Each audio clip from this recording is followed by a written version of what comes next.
السلام عليكم ورحمة الله وبركاته. الحمد لله رب العالمين، وصلى الله وسلم على سيدنا محمد وعلى آله وصحبه ومن سار على نهجه إلى يوم الدين، أما بعد.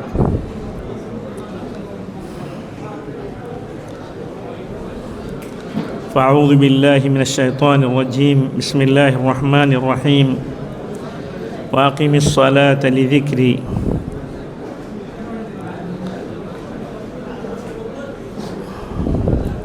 وقال النبي صلى الله عليه وسلم: أقرب ما يكون العبد من الله وهو ساجد، أو كما قال عليه الصلاة والتسليم.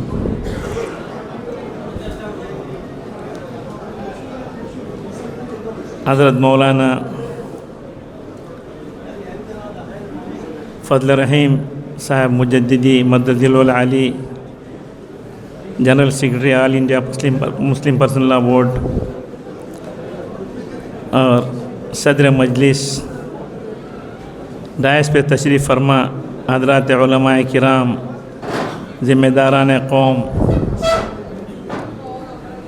اور میرے دینی بھائیوں، بزرگوں اور دوستوں،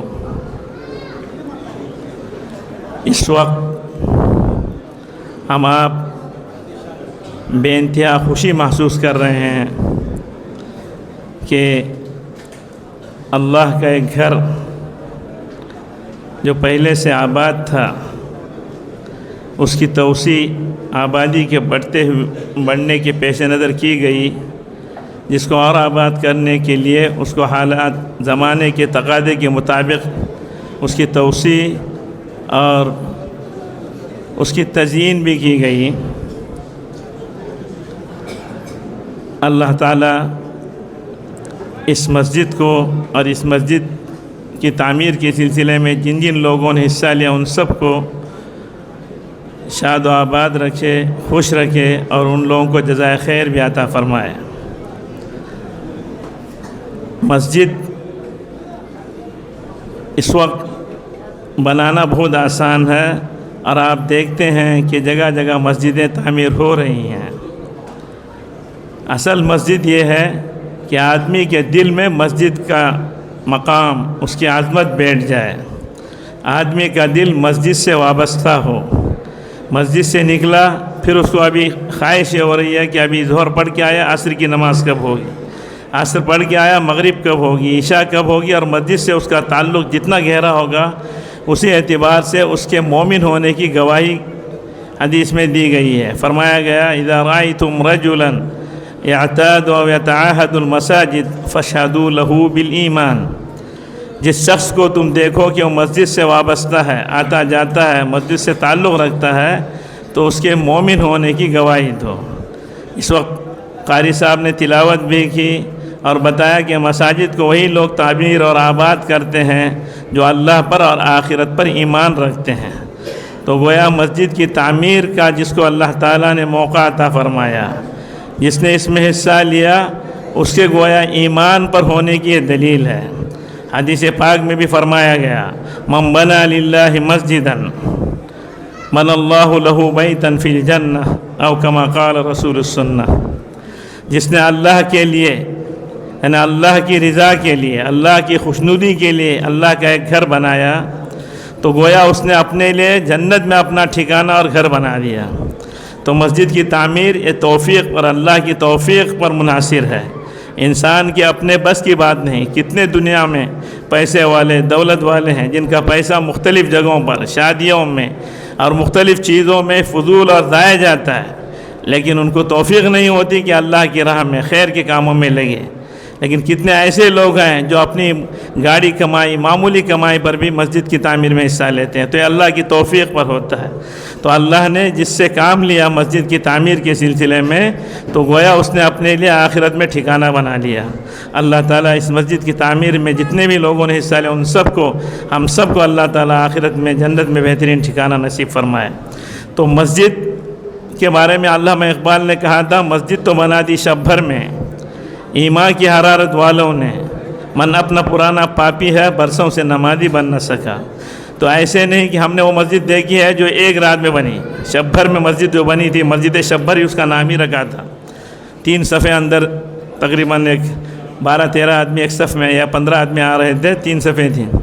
تو ایک رات میں مسجد بنا دی ایمان کی حرارت والوں نے. لیکن ہم لوگوں کا حال، ہم مسجدیں بناتے ہیں، مسجدوں کو اچھا سے اچھا قالین اور اس کے لیے تو اس کی تزئین کی فکر کرتے ہیں. اصل مسجد کی تزئین اور زینت یہ ہے کہ اس کو آباد رکھا جائے، نمازوں سے، نوافل سے، سنتوں سے، قرآن پاک کی تلاوت سے، ذکر سے، اللہ سے مناجات سے اس کو آباد رکھا جائے، دین کی تعلیم اور تعلم سے اس کو آباد رکھا جائے. یہ اصل مسجد کی آبادی ہے. تو چونکہ حالات اور زمانے کے تقاضے اس بات کی اجازت نہیں دیتے کہ پرانی مسجدیں تھیں تنگ ہوتی تھی یا اس کا فرش ٹھیک نہیں تھا، تو آج کے تقاضے کے مطابق ہم نے اس میں ترقی کی. یہ کوئی منع نہیں ہے. حضرت عثمان رضی اللہ عنہ نے مسجد کی تزئین اور توسیع بھی کی تھی. تزئین کا مطلب یہ نہیں کہ مسجد کو ایسے منقش کیا جائے کہ آدمی کی نماز غارت ہو جائے، وہ مسجد کے نقش نگار دیکھتا رہے. ایسا نہ ہو. اچھی سے اچھی چیزیں استعمال کی جائیں اور آدمی سکون سے وہاں نماز پڑھ سکے. دنیا میں دیکھیے ہم نے ہر چیز میں ترقی کی. پہلے لوگ سادے سیدھے لباس کاٹن کے اور ٹیرین کے اس طرح کے لباس پہنتے تھے. اس میں ترقی میں اچھے سے اچھے لباس آ گئے. سیس کاٹن اور پتہ نہیں لینن اور کتنے سارے آ گئے، اچھے سے اچھے آ گئے اور آدمی اس کو استعمال کرنے لگا. پہلے آدمی کا گھر معمولی ہوتا تھا، فرش مٹی کا ہوتا تھا، اس میں پھر کاوی سیمنٹ لگنے لگی، پھر اس میں ٹائلس موزائک ٹائلس آ گئے، ترقی ہوئی اور اچھے ٹائلس آ گئے، پھر ترقی ہوئی گرینیڈ اور ماربل آ گئے. مکانات خوبصورت بنے، لباس اچھے بنے. سواریاں پہلے سائیکل یا بیل گاڑی وغیرہ کی تھی، ترقی ہوئی، موٹر گاڑیاں اور قیمتی گاڑیاں آئیں، اس پہ بھی انسان نے اس کو اپنے لیے اختیار کیا. یہ اللہ کی دی ہوئی نعمتیں ہیں، اس کا استعمال منع نہیں ہے، لیکن اسراف کی حد تک نہ ہو. تو ترقی ہم نے کی اپنے گھروں میں، اپنے لباس میں، اپنی سواریوں میں، اپنے کھانے پینے کی چیزوں میں. پہلے سادے سیدھے کھانے ہوا کرتے تھے. ایک مرغی اگر ذبح ہوتی تو سال میں 1-2 مرتبہ کھانے ملتی، وہ بھی ایک ٹکڑا 2 آدمی شاید کھا لیتے. لیکن اللہ کی طرف سے اس میں بھی فراوانی ہو گئی. تو اللہ نے دی، اللہ کی نعمتوں کو استعمال کر رہے ہیں. تو یہ ترقیات جو مادی ہو رہی ہیں، اللہ مبارک کرے. تو ہم سوچیں کہ ہماری نمازوں میں ترقی ہوئی. آج سے 30-40 سال پہلے جس طرح ہم سورہ فاتحہ پڑھ رہے تھے، غلط سلط ہوئی ہے یا اس میں ترقی ہوئی؟ اتحیات درست ہے یا نہیں؟ نمازوں کو ہم بغیر معنی اور مفہوم کے جانے پڑھ رہے تھے، کیا اس میں بھی کوئی ترقی ہوئی؟ اب ہم سمجھ رہے ہیں. اللہ کے رسول صلی اللہ علیہ وسلم نے فرمایا حضرت بلال سے، یا بلال اقیم الصلاۃ ارحنا بہا، اے بلال نماز کھڑی کرو کہ اس سے راحت حاصل کریں. تو نماز میں مومن کے لیے راحت ہے. تو راحت اور سکون کب ملے گا؟ اسی وقت ملے گا جب نماز کو ہم نماز سمجھیں، نماز میں اللہ سے ہم کیا کہہ رہے ہیں اس کو جانیں. تو جس طرح ہم نے ان مادی چیزوں میں ترقی کی، ہر اعتبار سے اللہ نے ہمیں نوازا، اللہ مبارک کرے. تو روحانی اور علمی اور دینی اعتبار سے ہم نے ترقی یا نہیں کی، اس کا محاسبہ ہم کریں. اللہ تعالی ہم سب کو صحیح معنی میں مسجد کی عظمت اور مقام کو سمجھنے کی توفیق عطا فرمائے. اللہ نے فرمایا کہ نماز کو میری یاد کے لیے قائم کرو. اللہ کی یاد سے غافل آدمی ہوگا تو بگڑ جائے گا. تو اللہ کی یاد اور اللہ کا خوف اور اللہ کا لحاظ ہر وقت ہونا ہے. تو اللہ نے فرمایا اقیم الصلاۃ، نماز قائم کرو میری یاد کے لیے. اور اللہ کے رسول صلی اللہ علیہ وسلم نے فرمایا بندہ اللہ سے سب سے قریب اس وقت ہوتا ہے جب وہ سجدے کی حالت میں ہوتا ہے. آج ہم اپنی نمازوں کا جائزہ لیں. ہم نے ہر چیز اپ ٹو ڈیٹ کر لی، اچھی چیزیں بنا لیں، تو نمازیں بھی ہماری اچھی ہو گئی یا نہیں؟ کہ ہماری نمازوں میں وہ جان جو صحابہ کی نمازوں میں تھی، وہ روح اور وہ یقین آیا یا نہیں؟ اس اعتبار سے بھی ہمیں غور کرنے اور سوچنے کی ضرورت ہے. تو اللہ تعالیٰ نے عالیشان اور پرسکون جگہ پر عالیشان مسجد بھی بنوا دی، اور اس میں اے سی بھی لگی تاکہ تکلیف نہ ہو نمازیوں کے لیے. یہ ساری چیزیں ہوتے ہوئے اگر نماز سے ہم غافل رہیں گے تو ہم سے بڑا ناہنجار اور محروم کوئی نہیں ہوگا. اللہ تعالیٰ سب صحیح معنی میں ہمیں مساجد سے وابستہ رکھے. اور مسجد کے سلسلے میں دیکھیے، مسجد کی صاف صفائی یہ ملازم کی ذمہ داری نہیں ہے. ہر آدمی جو نماز کے لیے آتا ہے مسجد کا ذمہ دار ہے. پنکھا چل رہا ہو، لائٹ بیکار چل رہی ہو، اس کو بند کرنا یہ اپنا کام سمجھیں. کرنے والے کریں گے، لیکن کوئی چیز ایسی نل کھلا ہو پانی کا اس طرف بھی توجہ. صاف صفائی کے بارے میں حدیث میں آتا ہے کہ ایک بڑھیا مسجد نبوی کی صفائی کیا کرتی تھی، اس کا انتقال ہو گیا.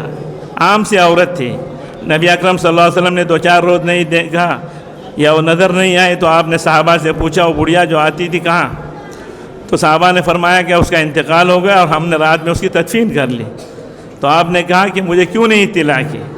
ایک بڑھیا جس کو لوگ جانتے بھی نہیں تھے، صرف مسجد کی خبرگیری اور صاف صفائی کرتی تھی، تو اس کے متعلق پوچھ کر بتایا گیا۔ آپ نے فرمایا کہ مجھے اس کی خبر بتلاؤ، وہاں جا کے آپ نے اس پہ نماز جنازہ بھی پڑھی۔ تو یہ اہتمام مساجد کی فکر رکھنے والوں کے لیے اللہ کے رسول صلی اللہ علیہ وسلم کا تھا، تو ہم بھی اس طرف توجہ دیں۔ اللہ تعالیٰ مجھے آپ کو سب کو صحیح معنی میں مسجد کے مقام کو سمجھنے اور اس کے مطابق مسجد کے حقوق ادا کرنے کی توفیق عطا فرمائے، اور نمازوں سے ہمیں صحیح طور پر وابستہ رکھے، اور ہماری جیسی دوسری چیزوں میں ترقی ہو گئی، نماز میں اور دینی امور میں بھی اللہ تعالیٰ ہمیں ترقی نصیب فرمائے۔ اس موقع پر میں یہاں کے ذمہ داروں کا شکریہ ادا کرتا ہوں کہ انہوں نے لب کشائی کے لیے مجھے حکم دیا۔ اللہ تعالیٰ ہم سب کی لغزشوں کو معاف فرمائے اور اعمال حسنہ کی ہمیں توفیق عطا فرمائے۔ وآخر دعوانا ان الحمد للہ رب العالمین۔